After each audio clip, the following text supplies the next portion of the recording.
하나님이 주신 말씀 같이 좀 볼게요. 마가복음 10장 7절로 9절의 말씀이고요. 네, 3절의 말씀인데 오늘은 평상시보다 조금 짧습니다. 그래서 같이 함께 한 목소리로 읽겠습니다. 시작. 이러므로 사람이 그 부모를 떠나서 그 둘이 한 몸이 될지니라. 이러한즉 이제 둘이 아니요 한 몸이니 그러므로 하나님이 짝지어 주신 것을 사람이 나누지 못할지니라 하시더라. 네. 지난 시간에 저희는요 말씀을 나눈 게 있는데요.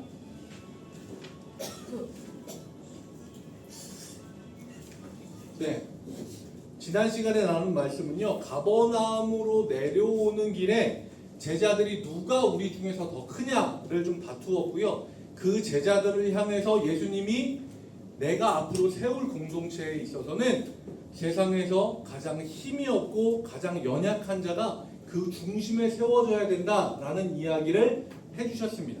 그게 예수님의 시대 때는 어린이였고, 그리고 지금 우리 시대 때는 어른들, 연세가 많으신 우리의 인생의 선배님들이 바로 그런 분들이 예수님이 새롭게 세우신 공동체의 중심이 되어야 된다는 이야기를 함께 말씀을 통해 나눴습니다. 오늘은요, 율법을 넘어 은혜로라고 하는 제목으로 마가복음 10장의 앞부분의 말씀을 좀 나누도록 할게요. 오늘은 제가 짧은 동화 이야기로 좀 말씀을 시작해 보려고 합니다. 인도의 동화인데요. 인도 동화는 사실 들을 일이 많이 없습니다. 물 깃는 사람이 있었습니다. 근데 이 사람이 양쪽에 항아리를 하나씩 메고 물을 채워서 돌아오는데 한쪽 항아리에는 약간의 이 흠이 있어서 거길로 물이 이게 쫄쫄쫄쫄쫄 새는 거예요. 그래서 이 사람이 물을 떠서 자기 목적지까지 집까지 가면 한쪽은 물이 가득 차 있는 항아리를 물을 쏟고요. 이쪽 항아리는 절반밖에 물이 없는 거를 이제 물 항아리에다 쏟아서 물을 모아놓는 거죠. 동하니까 이 깨져 있는 항아리가 주인에게 이야기합니다. 아, 너무 미안합니다. 내가 이게 깨져가지고 주인 당신이 노력하고 애쓴 거에 절반밖에 좋은 결과를 못 드리는 것 같습니다. 너무 미안합니다. 물론 입이 없지만 동하니까. 그런데 이 주인이 그 이야기를 듣고 이 깨진 항아리의 이야기를 해줍니다. 그래서 내가 너를 지고 오는 쪽에 내가 꽃씨를 뿌려놨어. 그래서 너를 지고 물을 메고 이렇게 오면 너의 그 깨진 틈을 통해서 물이 그 씨앗에 주어져서 그 자리에 꽃이 피어나. 그 이야기를 해주는 겁니다. 너에게 있는 그 흠을 통해서 이 길이 아름답게 꾸며졌다라고 하는 이야기를 들려주는 게 이 인도의 동화입니다. 저는 이 동화를 보고요, 우리들도 마찬가지라는 생각이 들었어요. 우리도 이 항아리처럼 흠이 있어요. 없는 사람은 없어요. 그 흠이 크냐 작냐의 문제이지 흠이 없는 사람은 없습니다. 그런데 이 이야기를 통해, 그리고 오늘 함께 나눌 말씀을 통해서 하나님이 우리에게 주시는 질문이 있는데, 그게 뭐냐면 내가 흠이고 결함이라고 여기는 것을 통해서 하나님은 무슨 일을 하고 계신가? 라고 하는 겁니다. 오늘 우리가 함께 볼 말씀은요, 마가복음 10장 1절부터 12절까지의 말씀이고요. 그냥 드러나 있는 말씀을 쭉 보면은요, 이혼에 관한 논쟁을 다루고 있는 말씀이에요. 그런데 이 말씀을 조금 깊게 살펴보면은요, 이 말씀은 율법과 은혜 사이의 이야기이고, 조금 더 근본적으로 들어가면 하나님은 흠이 있는 사람을 어떤 눈으로 바라보시는가에 대한 이야기입니다. 2절 말씀을 보면요, 바리새인들이 예수님께 나와서 질문을 던지는데요, 그들의 질문의 목적이 성경에 있는 그대로 나와 있어요. 바리새인들의 목적은 무엇입니까? 예수님을 시험하는 거예요. 예수님을 시험하기 위해서 던지는 질문이 뭐냐 하면, 사람이 아내를 버리는 것이 옳습니까? 라고 질문을 합니다. 그런데 제가 마가복음을 쭉 이야기하면서 여러분에게 계속 했었던 이야기가 있어요. 마가복음에서 항상 뭐를 중요하게 표시한다? 장소요. 마가복음에서 뭘 중요하게 표시를 한다고요? 장소. 너무 똑똑하시네요. 자, 1절 말씀을 보면요, 뭐라고 나와 있어요? 예수께서 거기서 떠나사 유대 지경과 요단강 건너편으로 가시니라고 되어 있습니다.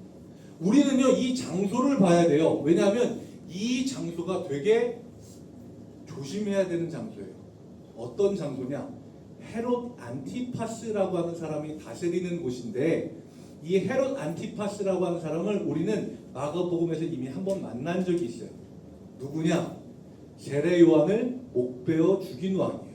자, 그런데 세례 요한이 왜 목베어서 죽임을 당했냐? 이 헤롯 안티파스가 자기 동생의 아내와 결혼을 했고, 그걸 세례 요한이 비난을 하니까 그걸 가지고 목을 베어서 죽인 거예요. 자, 이 지역에서 바리새인들이 예수님에게 질문을 던져요. 사람이 아내를 버리는 것이 옳습니까? 이 질문은요, 트릭이에요. 여기에서 예수님이 그래, 사람이 아내를 버리는 게 옳지라고 이야기하면 율법에 보면 그렇지 않은데요 하고 율법으로 예수님을 걸려고 하는 거고요. 그게 아니라 사람이 아내를 버리는 게 옳지 않지 그러면 이 바리새인들은 헤롯에게 쫓아가서 이야기하는 겁니다. 예수님이 그랬는데요, 아내를 버리는 게 옳지 않다네요. 당신이 아내 버렸잖아요. 저 사람 당신을 대고 이야기하는 겁니다. 라는 이 두 가지 트릭을 가지고 예수님에게 이야기하는 거예요. 그러니까 예수님을 시험하기 위한 질문인 거예요. 그런데요, 우리는 예수님이 이런 상황을 만나고 겪으실 때마다 마음속에서 불안할 이유가 한 개도 없어요. 왜냐하면 우리 이미 결론을 알고 있거든요. 예수님은 그 사람들의 질문에 속아 넘어가고 그 트릭에 당하시는 분이 아니에요. 오히려 그 사람들이 자신감 있게 대답할 수 있는 질문을 던지세요. 다음 거 보여주세요. 예수님이 그 사람들에게 대답을 합니다. 모세가 어떻게 너희에게 명하였느냐? 근데 이 사람들은 그 얘기를 듣고 자기네가 바리새인이에요. 율법에 대해서 잘 알고 모세의 이야기라고 하면 둘째가라면 서러운 사람들이에요. 신나서 이야기합니다. 자기네가 알고 있는 대로. 이르되 모세는 이혼 증서를 써줘 버리기를 허락하였습니다. 자, 여기에서 예수님은 남자가 여자를 버리는 게 옳다 그러다 얘기를 하셨어요? 안 하셨어요?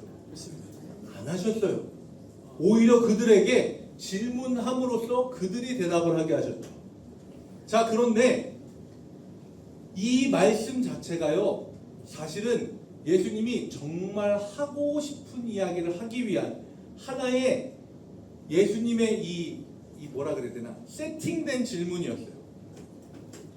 넘어가 주세요. 예수님이 그들이 대답한 거, 모세는 이혼 증서를 써서 버리는 것을 허락했습니다. 근데 거기에 대해서 예수님이 뭐라고 얘기하시냐면, 너희 마음이 완악함으로 말미암아 이 명령을 기록했거니와 라고 이야기합니다. 바리새인들의 대답을 보면 알 수 있듯이요, 그 당시에 이혼이라고 하면은요, 남성은 버리는 입장이고요, 여성은 버려지는 대상이에요. 일방적으로 이혼을 당한 여성은요, 친정으로 돌아갈 수도 없고 어딘가 머물러서 살 수 있는 권한도 없고 혼자서 먹고 살 수 있는 경제적인 수단도 없었어요. 문자 그대로 입고 있는 옷 하나만 입고 길로 쫓겨나는 거예요. 그래서 하나님은요, 그 여성들이 최소한 다른 사람과 합법적으로 재혼해서 살아남을 수 있도록 최소한으로 한 게 뭐냐? 모세에게 이야기한 이혼 증서를 써서 이 말 그대로 이 사람은 결혼이 끝났다라고 하는 선언을 받고 그 다음에 다른 사람과 결혼할 수 있도록 해주시는 역할을 한 거예요. 버려지는 사람들을 보호할 수 있는 최소한의 안전장치라고. 그런데 유대인들, 그 중에서도 이 바리새인들은요, 하나님이 정하신 그 법 중에서 제일 중요한 거, 약자를 향한 마음은 쏙 빼고요, 그 제도만, 이혼 증서만 써서 주면 얼마든지 내버릴 수 있다 라는 것만 가지고 와서 예수님에게 시험을 걸면서 질문을 던지는 거죠. 예수님은요, 그 사람들의 이야기를 함께 나누면서요, 그 사람들이 이야기를 꺼낸, 어떻게 보면 예수님이 먼저 이야기를 꺼내신 모세보다 훨씬 더 이전으로, 그러니까 모세라고 하는 사람을 통해서 하나님이 주신 이 제도적인 법이 생겨나기 더 전으로 그 사람들을 끌고 가세요. 6절 말씀입니다. 예수님이 하시는 이야기. 창조 때로부터 사람을 남자와 여자로 지으셨으니 라고 이야기합니다. 모세라고 하는 사람을 통해서 하나님의 법이 주어지기 이전에 이미 하나님이 창조 때부터 남자와 여자로 사람을 지으셨다라고 이야기합니다. 이거를 차분하게 이야기해 볼게요. 여러분들 다 아시는 내용이에요. 창세기 보면 첫날부터 여섯째 날까지 하나님께서 만물을 다 말씀으로 만드세요. 그리고 그때마다 하시는 말씀이 있어요. 저녁이 되고 아침이 되니 이는 첫째 날이니라 둘째 날이라 셋째 날이라. 근데 하나님 만드신 것을 보고 뭐라고 얘기하시냐면 보시기에 좋았더라. 보시기에 좋았더라. 보시기에 좋았더라. 보시기에 6번을 좋았더라라고 하시고 처음으로 좋지 않다라고 하는 이야기가 나오는 게 뭐냐면 창세기 2장에 나오는 사람이 혼자 있는 것이 좋지 아니하니 라고 이야기합니다. 그래서 하나님이 사람을 남자와 여자로 만들고 그들이 부부로 서로 살아갈 수 있게끔 하셨습니다. 그런데요, 성경에 보면 여성을 무엇으로 만듭니까? 잘 안 보이긴 하는데 없어요. 잘 안 만져져요. 어쩔 수 없어요. 네, 근데 이거를 가지고요, 사람들이 어떤 이야기들을 그전에는 많이 했냐면 남자로부터 여자가 나왔으니까 남자는 완전한 존재, 여자는 남자에게 속한 존재라고 하는 성경의 해석들이 실제로 많았습니다. 그런데요, 지금은 그렇게 보지 않아요. 왜냐하면요, 오히려 거꾸로 된 경우들이 되게 많습니다. 여성을 만들고 나서 하나님이 그 여성들의 역할을 부여해 주셨어요. 남자를 돕는 대필이라고 하셨거든요. 그러면 사람들이 언뜻 생각하기에 이렇게 그래, 여자가 무조건 남자가 뭘 하든 막 도와줘야지라고 생각을 하는데 잠깐만 생각해 보면 알 수 있어요. 우리가 누군가에게 도움을 줄 때요, 도움을 받는 사람이 뛰어난 사람일까요? 주는 사람이 좀 더 나은 사람일까요? 주는 사람이 나은 사람이에요. 얘기하면서 저도 약간 자존심이 상하긴 하는데 어쩔 수 없어요. 도움을 많이 받거든요. 그리고요, 왜 다른 데가 아니라 갈비뼈냐? 라고 하는 질문을 던져볼 수 있어요. 갈비뼈가 하는 역할이 뭘까요? 갈비살을 맛있게 하기 위해서일까요? 아니요. 사람 몸의 가장 중요한 심장을 보호하는 역할이에요. 그 갈비뼈를 가지고 만드셨다라고 하는 건 뭐냐 하면은요, 서로 가장 심장 가까운 데 있으면서 서로가 서로의 가장 중요한 것을 지켜주는 사람이에요. 그런 의미가 있는데요, 하나님이 왜 사람이 혼자 있는 것이 좋지 않다라고 여기셨냐면 하나님은 본인 자체가 이미 관계성 속에 계신 분이에요. 말이 좀 어려워요. 하나님은요, 하나님, 성부 하나님과 성자 예수님과 성령님 삼위일체가 태초 때부터 계셨어요. 그래서요, 창세기 1장에 사람을 만드실 때 이렇게 이야기하세요. 하나님이 이르시되 나의 형상을 따라? 아니에요. 우리의 형상을 따라, 복수로 이야기합니다. 우리의 형상을 따라 우리의 모양대로 우리가 사람을 만들고 라고 되어 있어요. 그러니까 하나님은 관계성 안에 있는 하나님이세요. 아멘이십니까? 아멘. 그래서요, 저는요, 교회에서 신앙생활을 하다가 시험을 나는 마음속에 시험이 들었어요. 그래서 나는 혼자서 그냥 하나님하고 신앙생활을 할래요 라고 하는 사람들이 있고 지금도 그런 분들이 많이 있어요. 그런데요, 저는요, 하나님이 분명히 관계성, 공동체 안에서 신앙생활을 하도록 우리에게 그런 역할을 주셨어요. 물론 공동체 생활을 하면요, 100% 내 마음에 들지 않아요. 겉으로는 반가워요, 속으로는 아유 저건 뭐. 그런데요, 사실 내가 아닌 다른 어떤 사람도요, 내 마음에 쏙 드는 사람 없어요. 가족은 안 그래요? 가족이라 그래서 모든 게 다 좋아요? 왜 대답이 없으시죠? 나만 나쁜 사람인가요? 사람은요, 관계성, 불완전한 관계 안에서 완전한 하나님의 사랑을 향해서 함께 만들어가는 존재예요. 그래서 하나님은요, 사람을요, 남자와 여자로 만드시고 그 관계성 안에서 서로 부족한 부분을 채우면서 세워지도록 그렇게 만드신 거예요. 그리고요, 넘겨봐 주세요. 마가복음 우리가 다시 10장 7절부터 8절 말씀을 보면 그 이러므로 사람이 그 부모를 떠나서 둘이 한 몸이 된다라고 이야기하는데, 부모를 떠난다는 것 자체는요 굉장히 큰 의미예요. 그냥 뭐 엄마 아빠 안녕, 나 이제 따로 나가서 살게요, 나중에 애 맡기로 다시 올게, 뭐 이런 게 아니라, 그런 의미가 아니라 지금까지 나라고 하는 사람을 지켜주던 가족의 울타리, 그리고 지금까지 나라고 하는 사람을 설명하는 데 있어서 내가 어떻게 살아왔고 우리의 조상이 어땠고 우리의 부모가 어땠고 이런 것들을 다 내려놓고 새로운 사람과 새로운 가정으로 새로운 집안을 만들어가는 거예요. 지금까지의 나는 내려놓고 새로운 나로 시작하는 거예요. 그리고 여기에서 이야기하는 한 몸이라고 하는 게 있는데, 이게 사르카 미안이라고 하는 되게 미안해 보이는 이야기인데, 미안이라고 하는 거는요 한이고요, 사르카라고 하는 거는 몸이라고 하는 건데요, 이 몸이 뭐냐면 경계가 없이 하나로 결합됨이라고 써놨는데, 쉽게 설명하자면 그런 거예요. 물 한 방울 있죠. 물 한 방울 여기다 놓고 그 위에 물 한 방울을 떨어뜨려요. 그럼 얘네들이 서로 이렇게 두 개가 서로 붙어만 있을까요? 아니요. 얘네는 합쳐져서 완전히 하나가 돼요. 물리적으로 나눠지지 않고 완전히 하나가 되는 것, 그게 사르카 미안이라고 하는 거예요. 그러니까 부모를 떠나서 한 몸이 된다는 게 그냥 육체적인 결합뿐만이 아니라 완전히 그냥 경계가 없는 하나를 이야기하는 겁니다. 그리고 나서 예수님이 선언하시는 게 있는데요, 그러므로 하나님이 짝지어 주신 것을 사람이 나누지 못할지니라라고 이야기합니다. 그런데요, 이 말씀이요 지금 이 자리에 앉아있는 누군가에게는요 굉장히 무겁게 다가올 수도 있어요. 옳지 않은 관계를 계속 지속하도록 강요받는 느낌, 아니면 이미 헤어진 사람을 향한 정죄처럼 들릴 수도 있습니다. 그래서 우리는요 이 말씀에 대해서 굉장히 철저하게 살펴봐야 돼요. 이 말씀이 주어진 맥락과 의도를 정확하게 읽어야 됩니다. 제가 그때 당시 상황을 그대로 말씀드릴게요.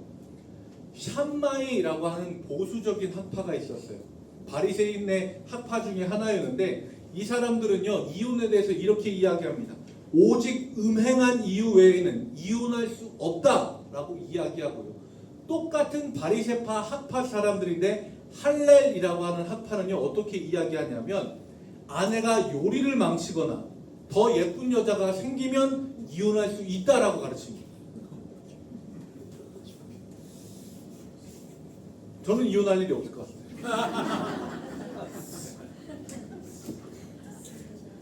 이거는요 사람들 사이에서 자기네 학파에 따라서 가르치는 내용 자체가 달라졌어요. 그런데 사람들이 어느 쪽을 선택을 하냐? 쉬운 쪽을 선택을 해요. 아내가 뭔가 조금 마음에 안 들어, 그러면 쉽게 이혼하고 버릴 것을 위해서 할렐 학파를 선택을 하고요, 이혼 증서 하나 써주고 그냥 나가 하고 버려버리는 겁니다.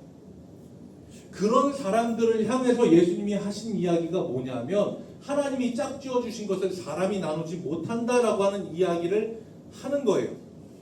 그 맥락과 상황에서 보면은요, 당신의 아내는요 당신이 함부로 버릴 수 있는 소유물이 아니고 하나님이 맺어주신 존귀한 사람입니다 라고 하는 이야기를 예수님은 이 말씀을 통해서 하고 계신 겁니다.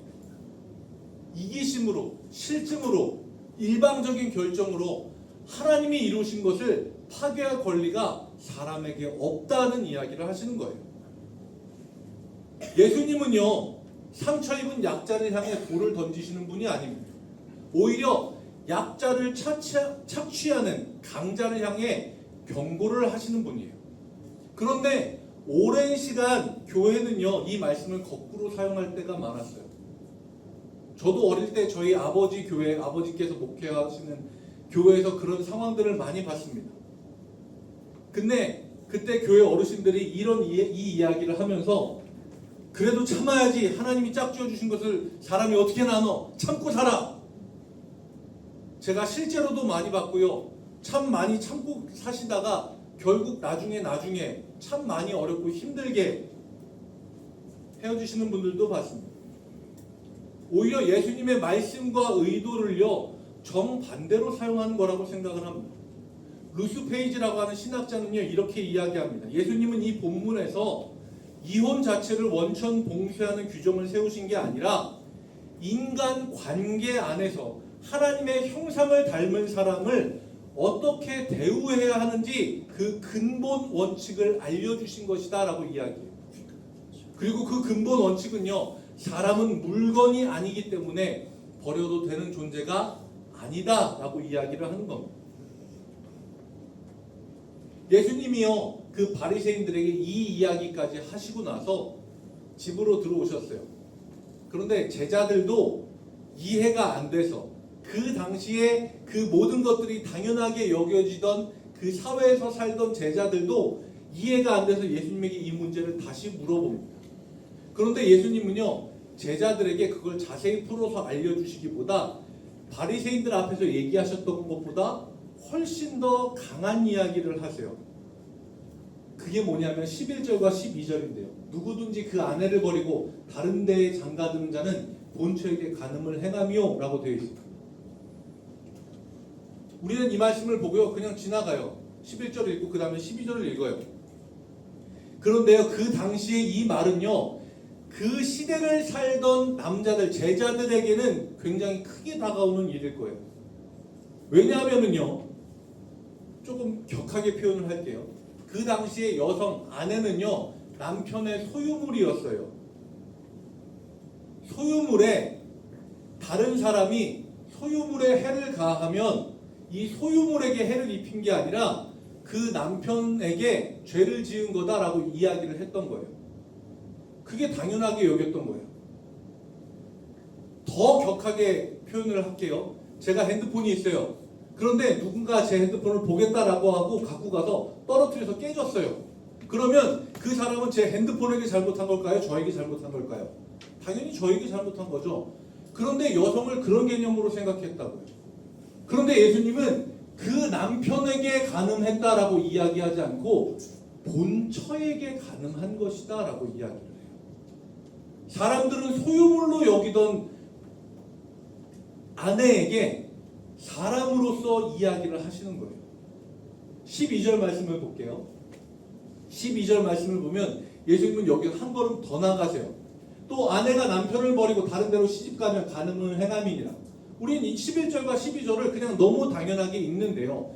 그 당시에 아내가 남편을 버리는 일은요 없어요. 생각을 할 수 있는 게 아니라 그냥 없는 일이에요. 그런 일은 없어요. 그 없는 일을요 예수님은 이야기하시는 거예요. 제가 설교를 준비하면서 우리나라에서 여성이 이혼권을 주장을 해서 처음으로 인정받은 때가 언젠지를 찾아봤거든요. 1930년대 초예요. 예수님은요 거의 2000년을 앞서서 이야기하신 거예요.